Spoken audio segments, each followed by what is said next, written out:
François Bayrou, bonjour. Bonjour. Au commissaire au plan, maire de Pau, président du MoDem, nous allons parler entre autres énergie, démographie, mais je voudrais commencer avec la politique.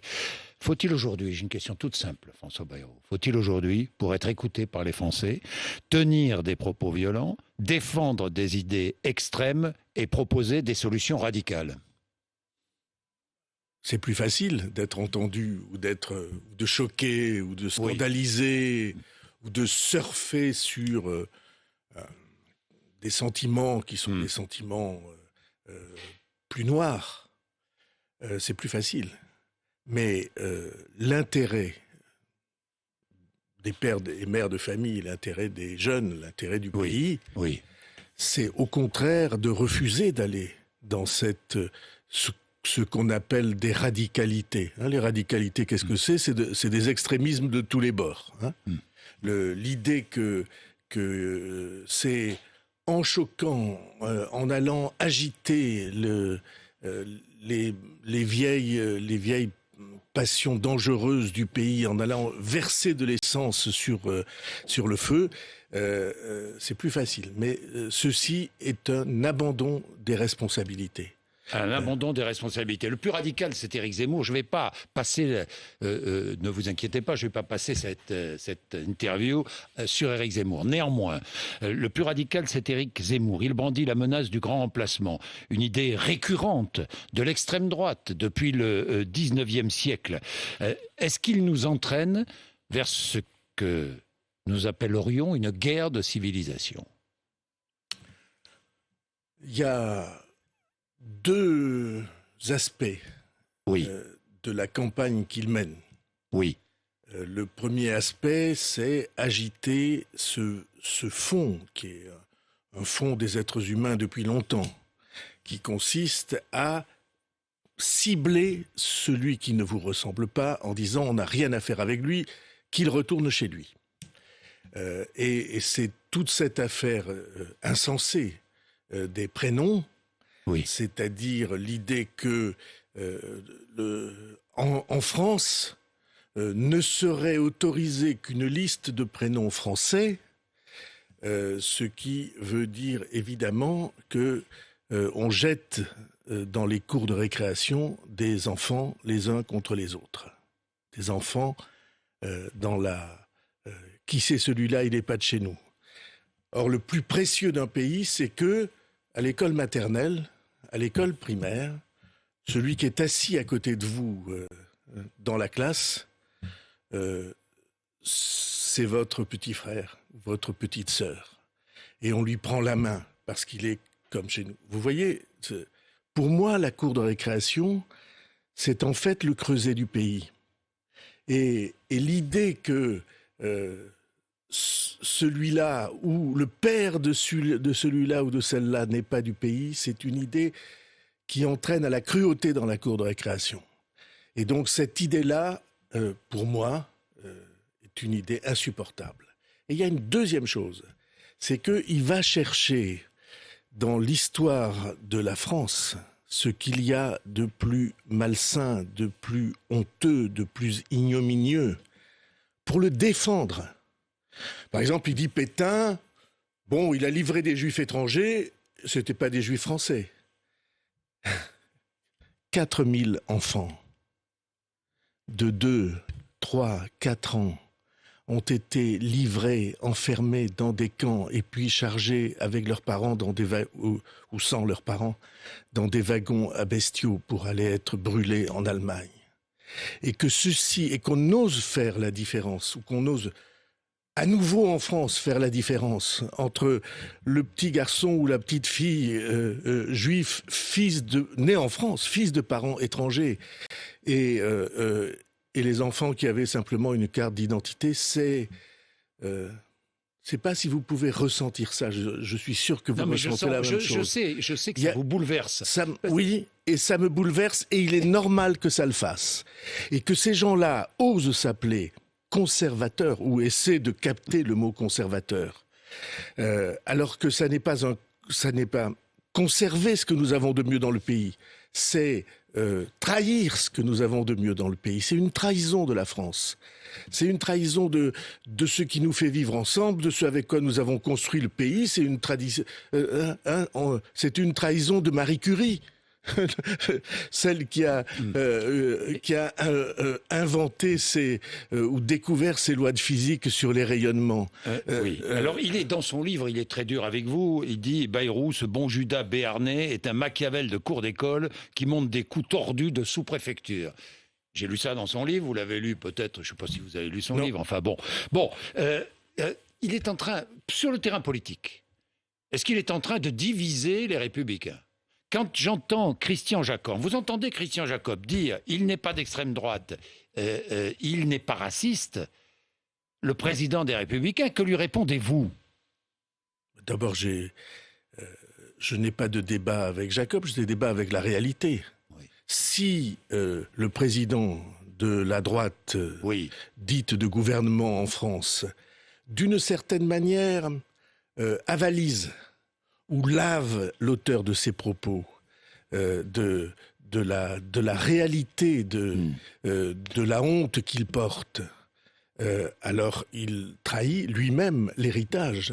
Parce que je croyais vaguement que ce parti des Républicains, que je connais bien et dont je connais beaucoup de membres, que j'estime, on n'a pas les mêmes idées toujours, mais que j'estime, je croyais que ce parti était vaguement gaulliste.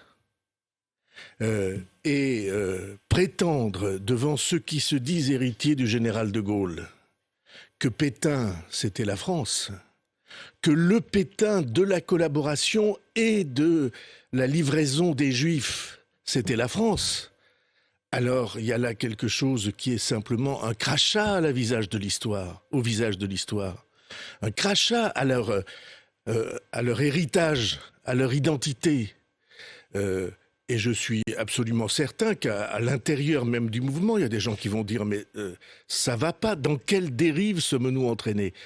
Et vous voyez bien tout ça. Pourquoi vous n'allez pas me dire que Zemmour est passionné par le destin historique de l'image du maréchal Pétain. C'est pas ça du tout le sujet. Le sujet, c'est qu'il se sert de ça pour faire des signes à ce qu'il y a de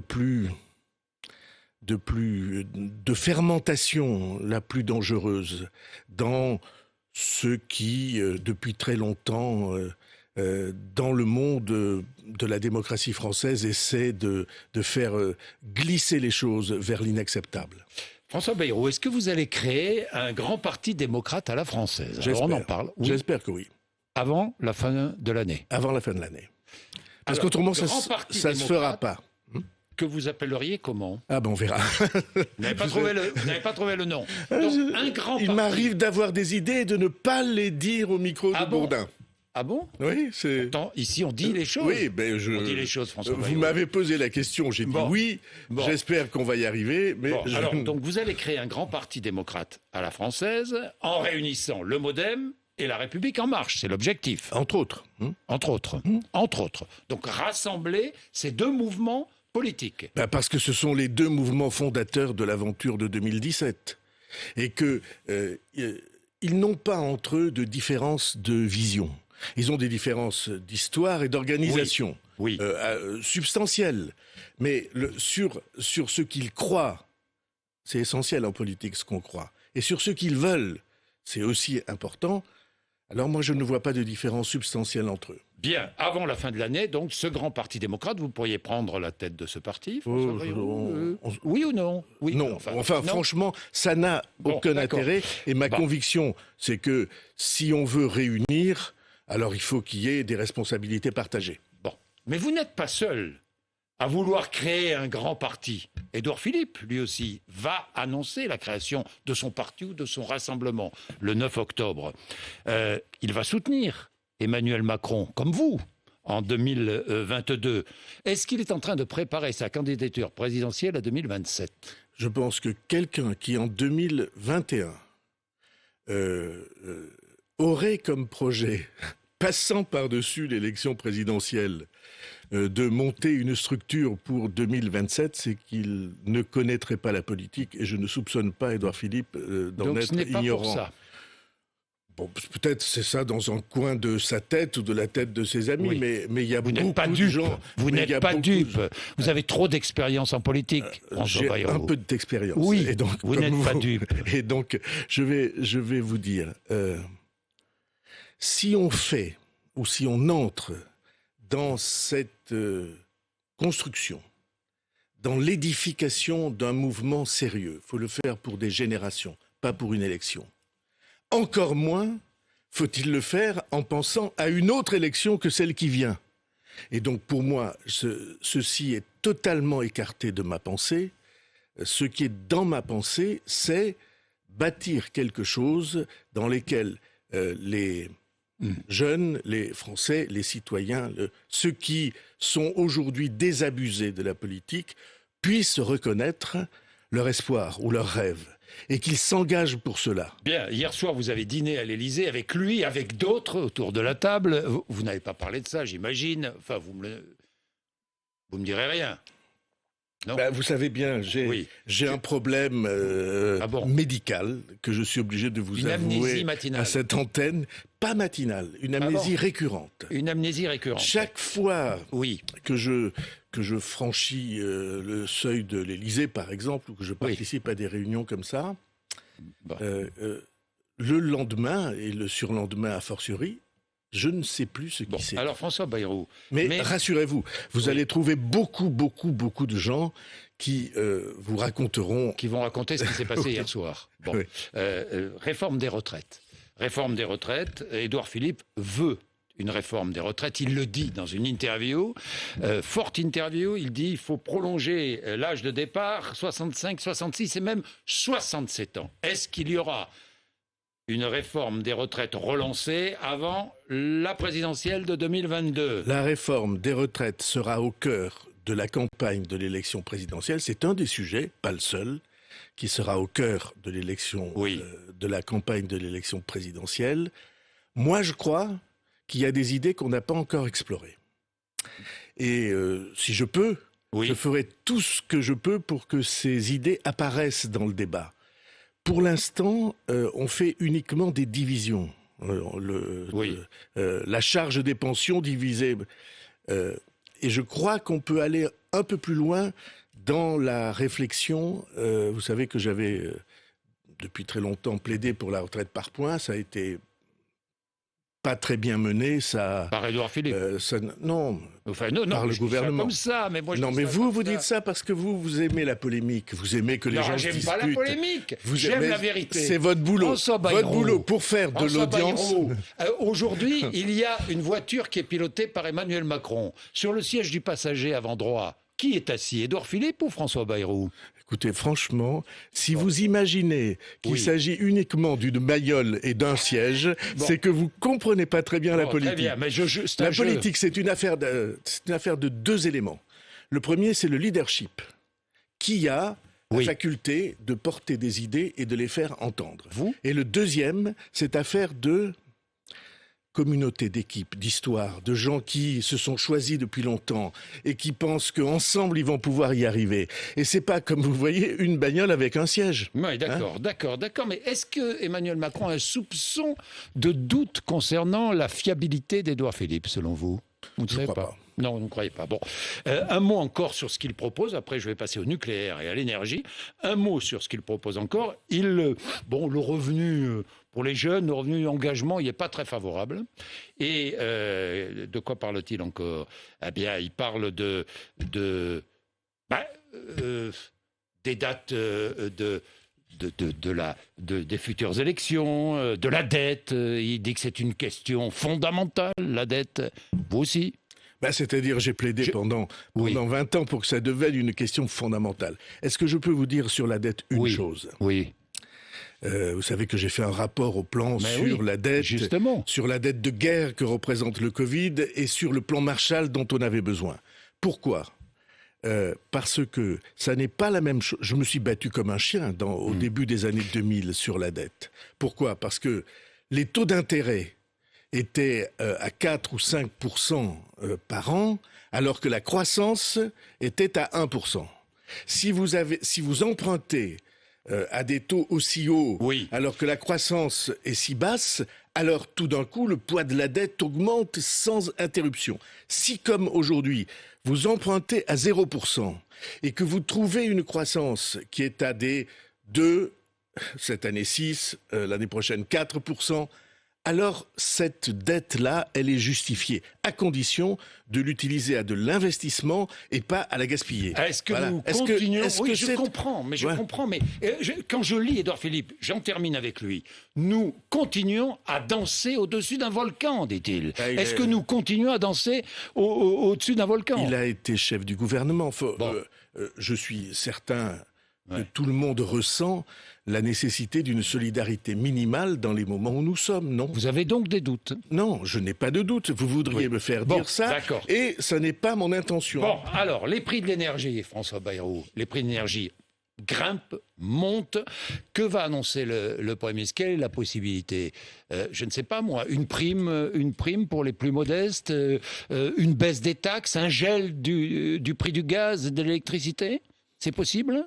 Je ne crois pas que ce soit possible parce que, comme votre journaliste l'a très bien expliqué il y a une minute, le prix du gaz, ça n'est pas le gouvernement qui le fixe. C'est le prix du gaz sur le marché de l'énergie mondiale. Oui, mais est-il normal qu'on paie de la TVA sur ce que perçoit l'État sur les taxes? C'est quand même invraisemblable. C'est-à-dire, la taxe sur la taxe. Oui, vous allez. On va attendre ce que le Premier ministre va dire. Moi, je pense que, ce qu'on lit dans les journaux, que vous lisez autant que moi, c'est on va aider les ménages les plus faibles pour faire face à ces augmentations qui sont en effet lourdes. Bon. Et donc, mais la vraie question, j'allais y venir, c'est est-ce qu'on a de la substitution? Est-ce qu'on peut à la place du carburant des voitures, est-ce qu'on peut trouver de l'énergie moins chère et sans émissions de gaz à effet de serre? Parce que tout ça est à replacer dans la question planétaire du climat et de l'atmosphère qui est de plus en plus chargée en CO2, gaz carbonique, comme on l'a appris à l'école. La vraie question, c'est celle-là. Donc il faut développer, encourager le nucléaire. Donc, je vais le dire comme je crois il faut le dire. Si on veut aller vers de l'énergie qui soit sans émission de gaz à effet de serre, il y a 2 choses à faire. Le renouvelable, mais il est intermittent. Il y a du soleil où il n'y a pas de soleil, il y a du vent où il n'y a pas de vent, il y a de l'eau dans les cours d'eau où il n'y en a pas. Et une énergie pilotable. Et la seule qui existe sans émission de gaz à effet de serre, c'est le nucléaire. Donc il faut d'urgence construire 6 EPR. Elle est française. Et vous avez compris, le gaz, c'est pas français, c'est pas chez nous. Donc il faut d'urgence construire de nouvelles centrales. Il faut avoir un programme qui permette de prendre le relais des centrales existantes sans danger, en maîtrisant complètement le nucléaire et son avenir, et tous les pays du monde sont aujourd'hui en train d'y réfléchir, et nous avons la chance incroyable, grâce aux générations précédentes, d'être parmi les pays du monde qui maîtrisent le mieux cette technologie-là. Et donc, qu'on ne regarde pas ça en face, c'est un programme à 30 ans. Si on ne prend pas les décisions dans les 2 années qui viennent, on va se trouver devant une rupture, une falaise, disent les spécialistes, qui est épouvantable. L'électricité nucléaire, au moment où on veut tout électrifier, les voitures, les chauffages, pour qu'il n'y ait plus de gaz, de charbon, de pétrole utilisé pour notre vie quotidienne, cette électrification générale impose qu'on produise de l'électricité au coût le moins cher et avec les émissions de gaz à effet de serre les plus basses. Et il n'y a que la maîtrise de la production nucléaire de l'électricité qui puisse faire ça. J'ai une dernière question, François Bayrou, à propos de démographie. Est-ce qu'il faut plus d'immigrés en France pour assurer un équilibre démographique? Non. Non. Ça dépend de la dynamique démographique de nos concitoyens, des Français. Donc il faut encourager les politiques familiales? Absolument, c'est vital. Oui. Pourquoi? Parce que si vous essayez, l'Allemagne a essayé de le faire avec de très grandes difficultés. Ils ont décidé un jour, comme ils n'avaient plus d'enfants, il y a très peu d'années, de faire entrer 1 million. Madame Merkel. 1 million de personnes et d'hommes en Allemagne. Ça n'a pas changé la courbe démographique. Et deuxièmement, ça crée des perturbations culturelles, le sentiment que nous n'assurerons plus nous-mêmes notre avenir au travers des enfants que nous allons mettre au monde. Et que donc, il faut aller chercher ailleurs la ressource qui nous permet simplement de survivre, de travailler, de payer des cotisations, de faire que le pays reste vivant. C'est la raison pour laquelle la question de la dynamique des familles, du choix qui est tellement mystérieux, parce que c'est une question pour la nation, mais c'est chaque femme, d'abord, et chaque homme, chaque mère et père de famille, qui décide pour lui-même. Or, ça ne se fait que si la confiance revient. Et c'est pourquoi la question de la confiance est évidemment celle des échéances cruciales qui nous attendent. Merci François Bayrou d'être venu nous voir ce matin sur RMC et BFM TV.